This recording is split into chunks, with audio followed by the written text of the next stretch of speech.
லஞ்சுக்கு மட்டுமில்ல, டின்னருக்கும் சாப்பிடலாம். மைசூர் ரசம் செய்வது எப்படி? ரசம் ஒரு கம்ஃபர்ட் உணவு.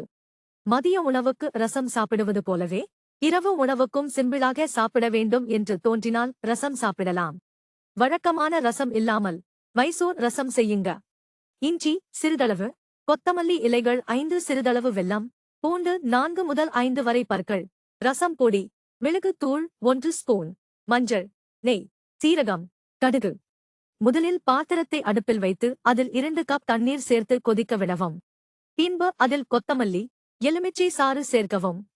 அடுப்பில் கடாயை வைத்து அதில் நெய் ஊற்றி கடுகு தாளிக்கவும். சீரகம், இடித்த பூண்டு சேர்த்து நன்கு வதக்கவும். இப்போது தாளிவை கொதிக்கும் நீரில் கொட்டி ரசப்பொடி சேர்த்து 5 நிமிடம் மிதமான தீயில் வைத்து கொத்தமல்லி தூவி இறக்கவும். சுவையான மைசூர் ரசம் தயார். கொதிக்கும் நீரில் புளி தண்ணீரை சேர்க்கவும்.